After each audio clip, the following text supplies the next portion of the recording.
예, 지금부터는 국내 증시 전망하고 또 투자 전략 좀 살펴보겠습니다.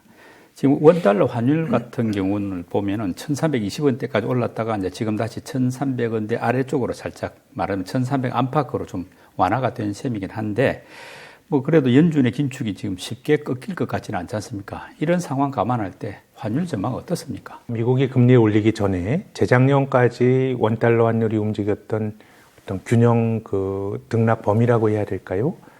원이 좀 강해지게 되면 1,100원 살짝 하회하면 한 1,080원까지 가고, 네. 원이 좀 약해질 때는 한 1,250원까지 올라가고, 이게 어떻게 보면 한 10수년 동안 원화가 안정적으로 움직였던 범위인데, 지금은 이제 원이 움직이는 전반적인 등락 범위가 좀 높아진 것 같습니다. 예. 이것은 뭐 지극히 당연한 것이 환율이라고 하는 건 그 나라 경제력을 보여주는 건데, 이제 뭐 미국이 상대적으로 우리나라보다 펀더멘탈이 나쁘다고 말하기 어렵고, 또 이제 중앙은행의 금리도 미국 금리가 한국보다도 훨씬 높기 때문에 예전과 같은 1,080원, 1,250원 어떤 그런 레인지보다 훨씬 더 높아질 것 같고요.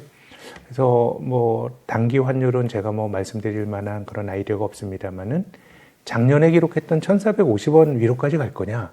그건 아닌 것 같아요. 예. 그것도 어쨌든 미국의 인플레이션이 통제 못할 정도로 예상보다 높았던 게 작년에 벌어진 모습이고, 지금은 어쨌든 미국도 물가 상승률이 꺾이는데 꺾이는 속도가 둔화가 되는 거다라고 보면 미국의 금리 인상도 아주 작년에 봤던 것처럼 정말 어디까지 올릴지 모른다 이런 상황은 아니거든요.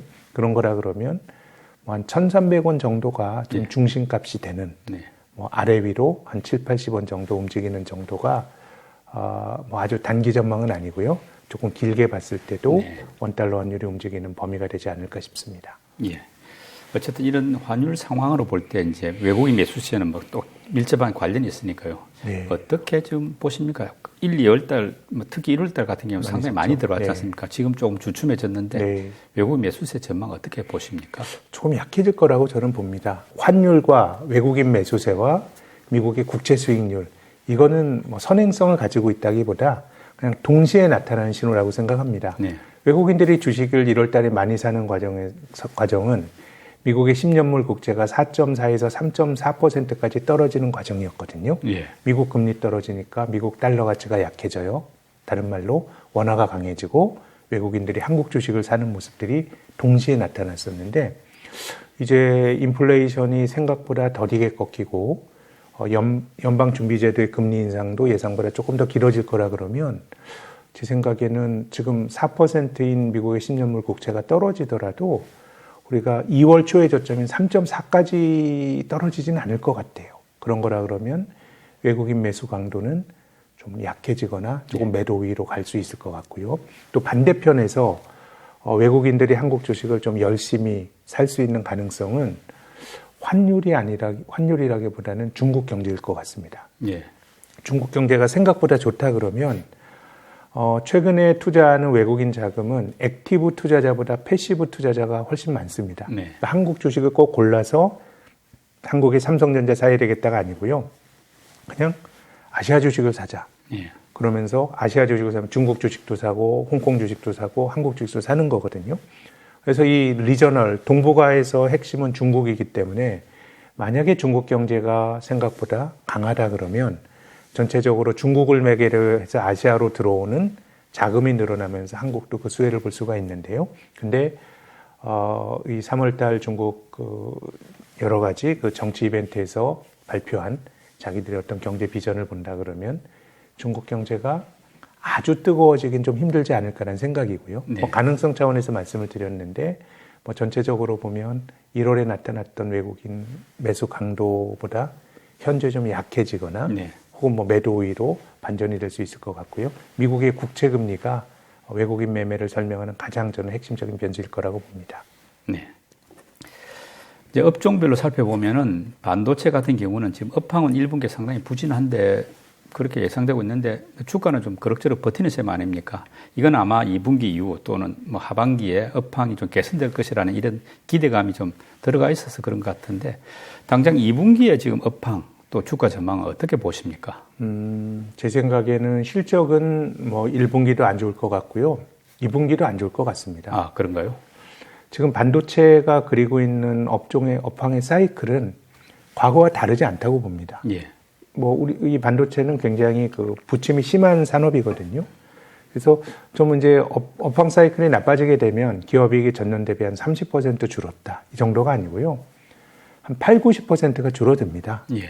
어떤 SK 하이닉스처럼 메모리 반도체만 하는 회사는 적자가 나기도 하고요. 분기별로. 그런 점에서 보면 지금 반도체 그 사이클이 보여주는 게 과거보다 유독 나쁘거나 이런 건 아닌 것 같고 그냥 이 비즈니스 사이클 자체가 저는 이런 거라고 봅니다. 저는 하반기에 좋아질 거란 기대로 매우 합리적인 것이 반도체는 투자를 늘릴 때가 제일 위험할 때입니다. 그렇죠. 이제 기업이 근데 투자는 가장 좋을 때 하거든요. 돈도 많이 벌고. 그래서 시장에서는 이제 반도체가 정말 빅사이클이고 이럴 때 투자를 늘리는데 투자를 늘리면은 더 높은 공정으로 좋은 반도체가 싸게 나옵니다. 그럼 단가가 떨어져요. 예. 그럼 기업 실적이 망가지죠. 네. 이제 그런 사이클을 버티면서 못 버티는 기업들이 하나둘 떨어지고 결국 이제 과점 체제가 된 거거든요. 그런 점에서 보면 반도체 산업을 뒤집어서 보면 감산을 하고 이럴 때가 어떻게 보면 기회인데요. 지금 메모리 반도체 많은 회사들이 지금 설비 투자나 이런 것들 중단하고 있고요. 어느 정도 감산을 하고 있죠. 삼성전자가 거기 지금 참여를 안 하고 있는 건데요. 근데 이것도 나쁘다고 말할 수는 없어요. 여기서 더 시장의 어떤 그 지배력을 높이기 위한 선택이니까, 업계 리더의 선택이니까 그럴 수 있는 거라고 보고, 그렇게 본다 그러면 이제 반도체가 하반기에는 좋아질 거고, 주가가 얼추 이 정도가 바닥일 수 있다라는 생각은 제 생각에는 충분히 할 수 있는 생각 같습니다. 네. 다만 이제 변수는 미중 무역 분쟁입니다. 네. 지금 미국 입장에서는 반도체 규제를 완화시키기가 전 힘들 거라고 봅니다. 자, 그런 점에서 보면 미국의 소위 칩스 액트라고 하는 반도체 법안이 작년 10월에 발효가 됐고, 그래서 중국으로 굉장히 이제 높은 사용의 반도체를 만들 수 있는 장비를 못 들어가게 했는데, 지금 우리나라처럼 중국에서 반도체 생산을 제일 많이 하는 나라, 또 시장도 중국이 전 세계에서 반도체에서 제일 크거든요. 예. 이런 나라 입장에서는 이게 당장 이러면 어떡하냐 그래가지고 1년 유예를 둔 겁니다. 네. 그래서 이제 올해 10월이 되면 미국이 지금의 어떤 그 반도체 법안의 내용에 따르면 새로운 어떤 그 검사 장비라든가 신공정 기재가 못 들어가거든요. 네. 그러면은 앞서 제가 반도체 산업은 그 비즈니스 자체가 돈 벌면 투자해서 효율을 높이는 게 지속 가능하게 가는 건데, 그렇게 된다 그러면 우리나라 반도체 기업들은 굉장히 어려워질 수가 있거든요. 네. 그래서 업황 사이클로 보면 제 생각에 얼추 지금 정도가 바닥인 것 같고, 예. 근데 그 사이클이 과거와 다르게 될 수 있는 것은 미중 갈등 과정에서 우리나라 반도체 업체가 지정학적 논리 혹은 밸류체인 재편 논리에서 어려움에 처하게 된다 그러면 다른 사이클이 될 수도 있기 때문에 이거 제가 말씀드리기가 굉장히 조심스럽네요. 예. 이런 것들은 우리가 좀 정부 입장에서도 좀 잘 우리 기업들이 활동할 수 있도록 좀 잘 풀어줘야 될 그런 이슈라고 봅니다.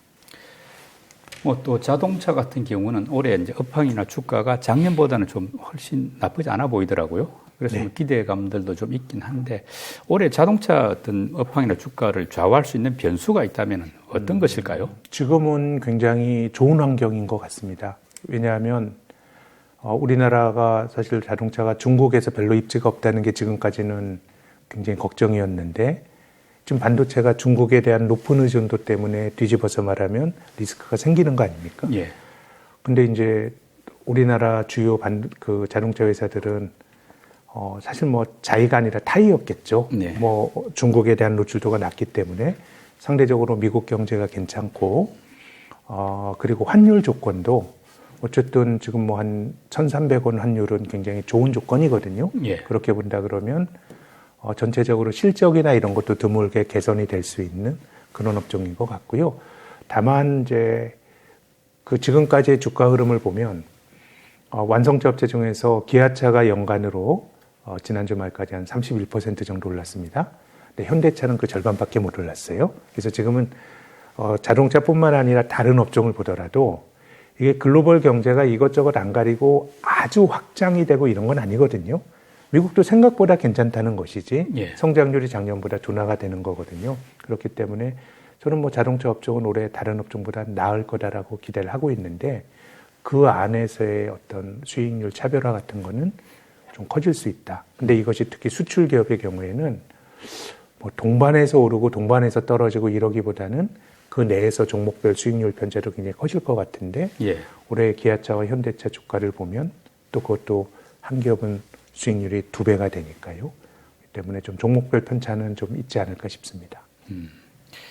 특히 작년 같은 경우는 이제 뭐 촬영용 반도체가 부족해가지고 네. 상당히 어떤 생산 대수를 못 채우는 이런 문제가 좀 있었는데 뭐 하반기 되면 들어오면서 좀 개선이 됐습니다만 올해는 그런 식으로 어떤 자동차 산업 전체에 어떤 충격이나 타격을 입힐 만한 그런 변수는 현재로서는 없습니까?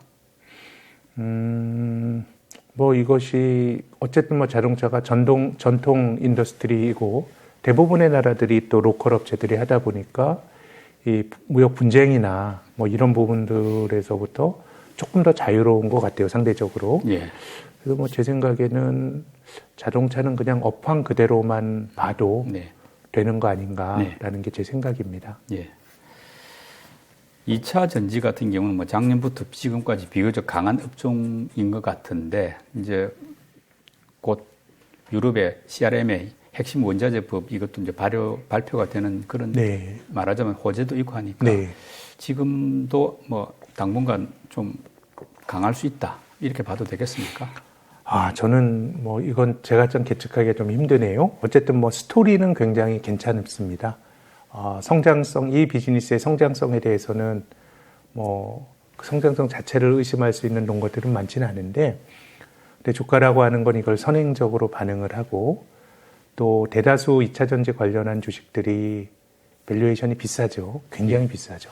그런 거라 그러면 금리가 높은 상황에서는 조금 제약 조건이 되지 않을까라는 생각이 들고요. 그래서 저는 이것이 뭐 성장주 투자가 좋다 나쁘다 이런 말씀 드리는 건 아닙니다. 네. 내가 감내할 수 있고 또 나에게 맞는 투자법대로 투자해서 돈을 벌면 되는 건데, 다만 이제 성장주 반대편에 굉장히 싼 주식들이 많이 있고 예. 특히 이제 금리가 올라가고 이럴 때는 상대적으로 뭐 이제 성장 가치로 무장한 회사들보다 뭔가 보유 현금도 많고 예. 이런 회사들이 상대적으로 좀 낮기 때문에 네. 뭐 제 생각에는 뭐 2차 전지가 나쁘다라는 의미보다는 다른 옵션들이 상대적으로 작년보다는 좀 많아진 거 아닌가 이런 정도로 말씀을 드리고 싶습니다. 그럼 말하자면 앞에서 언급한 업종 말고 지금 다른 옵션들, 다른 업종들이 좀 괜찮은 업종들이 좀 있을 수 있다 이런 취지로 말씀하셨는데 네. 지금 현재의 시장 상황에서 우리 센터장님이 주목하고 있는 예를 들면 가치주일 수도 있겠고 네, 네. 그런 업종 분야가 있다면 어떤 쪽입니까? 업종을 통째로 하기보단 앞서 자동차 말씀드린 것처럼 요즘은 업종별 업종 내 동조화가 네. 너무 약해진 것 같습니다. 아까 말씀 2차 전지도 마찬가지거든요. 같은 업종 안에서도 차별화가 이루어진다는 뜻이네요. 그렇기 때문에 우리가 투자라고 하는 거는 시장이 잘못 프라이싱한, 잘못 매긴 것의 틈새를 보고 사서 좀 어느 정도 기다리는 게 가치 투자라 그러면 저는 뭐 자동차도 기회가 있지 않을까라는 생각이 들고요. 네. 그리고 원자재 기업들 중에서 철강과 관련된 지주회사들 이런 것도 싸 보이고 제약회사들도 네. 상당히 저평가가 된 그런 업종이고 또 그 안에서도 비교적 싼 주식들이 좀 많아 보입니다. 지금 최근 코스피 흐름을 보면 2,500을 좀 못 넘고 계속 2,400대에서 지금 오르락내리락 박스권인데요. 그 이유가 뭐라고 생각하십니까? 제 생각에 단기적으로는 어쨌든 뭐 미국 금리가 떨어지던 게 멈춰지고 금리가 반등을 하면서 뭐 그 근간에 이제 미국의 인플레이션이 안 꺾이고 있다는 게 단기적인 이유고요. 예. 근데 좀 이제 긴 호흡에서 말씀을 드리면 지금 주가 지수가 한 2,400 언저리에 있거든요. 네. 근데 우리나라 코스피가 처음 2,000포인트 간 게 2007년이었습니다. 예. 그럼 지금 얼마나 지난 건가요? 16년여가 지났는데, 근데 지금 2,400이면 이게 장기간 못 오른 거고요. 네. 한 10년 전쯤에 2013년 3월 초쯤에도 주가 지수가 한 2,000 했거든요. 예. 그러면 이 10년 지나서 한 20% 오른 거거든요. 근데 우리 증시가 그런 경우가 굉장히 많습니다. 우리가 3,300까지 갔던 거는 저는 일종의 거의 제로금리 수준에서 사람들이 주식시장으로 돈이 왕창 들어오면서 올라갔던 일종의 유동성 몰핀이라고 봅니다. 네. 몰핀 효과고 그것도 주가가 레벨이 낮아지잖아요. 그래서 저는 우리가 뭐 일본식의 자산시장이 장기간 부진했던 그런 유형으로 일본과 한국이 좀 다르다고 보는 한국은 늘 저평가된 시장이니까 예. 많이 빠지면 올라오는데 고점이 잘 안 높아지는 시장인 것 같습니다. 예. 그렇게 본다 그러면 저는 한국은 무조건 바이앤홀드가 사서 보유하는 게 맞다라기보다는 쌀 때 사서 한 2년만 3년 기다리면 또 기회가 오는 시장인 것 같아요. 네. 지금 현재 국내 증시는 뭐 2,400대 박스권이 한동안 지속되고 있는데 이게 2,500, 2,600으로 쭉 올라갈 수 있는 조건이 뭘까? 네. 말하자면 미국의 뭐 어떤 긴축이 당장은 아니더라도 뭐 완화된다든지 좀 중국의 뭐 이런 네. 경기가 활성화된다든지 여러 가지는 뭐 상황이 있을 것 같은데 네. 어떤 게 좀 만족이 돼야 우리가 제 주가가 한 번 더 생각에는 튈 수 있을까요? 미국이 그냥 긴축을 완화하는 정도가 아니라 예. 미국의 금리 인하에 대한 기대 네. 이런 것들이 있으면 올라갈 텐데 예. 근데 저는 그 전에 주가가 한번 밀릴 것 같아요. 그러니까 지금 상황에서 미국이 금리를 낮춘다라고 하는 거는 뭔가 미국 경제에도 좀 위기가 생겨야 그 결과로서 낮출 것 같거든요. 예. 그런 거라 그러면 한번 떨어진 이후에 기회가 있을 것 같고 네. 조정 없이 오를 수 있는 거는 중국이 생각보다 좋다 그러면 중국이 올해 뭐 5% 성장 얘기했지만 리오프닝 이후에 중국 경제가 생각보다 더 좋고 네. 한국 경제가 그 수혜를 본다 그러면 전 1월 고점을 넘어설 수 있다라고 생각하는데 제 생각엔 둘 다 어쨌든 뭐 50%가 넘는 기대치를 가진 그런 변수는 아니지 않을까라는 게 제 생각입니다. 다만 장기적으로 보면 뭐 종합주가지수 2,500이라는 게 제가 뭐 16년 전에도 2,000이라고 말씀드렸거든요. 그 기간 동안에 우리 기업들이 번 이익을 생각하면 전체적으로 보면 이 자체가 뭐 대단한 버블이 있거나 이런 가격대는 아니기 때문에 저는 뭐 우리가 예상할 수는 없지만 2, 3년 후에는 뭐 3,000 언저리나 이런 건 전 언제든지 갈 수 있다고 생각합니다. 뭐 그렇게 보면 제 생각엔 지금 주식이 빠질 땐 기회일 것 같고 예. 다만 한두 달, 두세 달 정도로 짧게 보시는 분들이라 그러면 우리가 1월에 봤던 고점 2,500 언저리가 제 생각에 한 상반기 정도까지는 고점일 수도 있다라고 봅니다. 뭐 지금 현재 경기 상황, 네. 또 물가, 금리 이런 것들 이제 감안해가지고 우리 투자를 하는데 현재 상황에 좀 맞는 적절한 투자 전략은 어떤 것일까요? 어쨌든 금리가 예상보다 높게 유지가 된다 그러면 밸류에이션이 비싼 주식들은 시장에서 지난 한 7, 8년 동안 우리가 본 것과는 좀 그런 평가를 받기는 좀 힘들 겁니다. 예. 밸류에이션이 높지만 성장성이 있으니까 괜찮아라는 평가를 받기가 힘들 걸로 생각이 되니까 네. 성장주보다는 좀 당장 눈에 보이는 좀 실적이나 결국 뭐 크게 보면 가치주의 범주에 속할 텐데요. 뭐 이런 류의 종목들이 제 생각엔 1, 2년 동안에는 더 낫지 않을까 생각이 되고요. 이미 미국에서는 작년에 S&P 500이 한 20% 가까이 밀리고 나스닥은 30% 가까이 밀렸지만 뭐 월마트라든가 존슨앤존슨이라든가 뭐 전통적인 우리가 잘 아는 미국의 일반적인 우량주들이거든요. 이런 주식은 주가가 작년에도 뭐 10% 오르고 그랬거든요. 그래서 뭔가 이제 시장 내에 헤게모니의 변화가 나타나고 있다라는 말씀을 드리고 싶고 또 저는 한국 주식시장에 대한 투자 열기가 저는 현저히 식었음을 느낍니다. 뭐 주식뿐만 아니라 부동산이건 가상화폐건 다 똑같습니다. 예. 올라가면 마음이 뜨거워지고요. 또 그 올라가는 걸 정당화시키는 전문가가 어디선가 나와서 이번 사이클은 다를 거라고 주장을 하고 그러면서 이제 사람들이 뛰어들면서 버블이 생기는데 한국 주식은 저는 뭐 큰 버블이 있는 시장은 아니지만 장기적으로 막혀 있는 시장이라고 그러면 오히려 남들이 주식을 안 할 때 사서 기다리면 일본은 주가가 장기간 떨어졌어요. 근데 일본은 80년대 후반에 그 버블이 있었을 때 니케이 증시의 PER이 시장 PER이 70배가 됐거든요. 예. 그런 주식은 잘못 사면 장기 하락입니다. 네. 근데 저는 한국 시장이 답답하다고 말씀드렸지만 지금 뭐 PER 11배, 10배라 그러면 한국은 낮게 사면 한 2, 3년 가면 한 4, 50% 벌 수 있는 기회가 주기적으로 오는 시장인 것 같거든요. 굉장히 답답해 보이지만 시간을 감내할 수 있는 사람에게는 지금 뭐 코스피를 추종하는 ETF를 사시건 이런 것들은 저는 좀 오히려 기회란 생각이 드는데 그거는 좀 이제 시간을 늘려야 되는 거니까 저는 투자 승률을 높이기 위해서는 그런 돈을 갖고 그렇게 하게 되면 투자가 또 뭐 나쁘지 않은 것인데 좀 짧게 그 성과를 보려고 그러면 저는 올해 시장이 굉장히 좀 답답하지 않을까 이런 생각입니다. 말하자면 여유 있는 자금으로 좀 길게 여유 있게 대응하다 보면은 한국 증시 그렇게 뭐 나쁘지 않다 이런 말씀이네요. 저는 그렇습니다. 네. 예. 3월 FOMC를 앞두고 시장이 소강 상태를 보이고 있습니다. 이럴 때가 더 어렵죠, 사실은. 그래서 좀 세심한 관찰, 냉정한 판단이 필요해 보입니다. 오늘 김학균 센터장님의 분석과 통찰이 여러분들께 많은 도움이 되기를 바랍니다. 김 센터장님 수고 많이 하셨습니다. 예, 감사합니다. 감사합니다.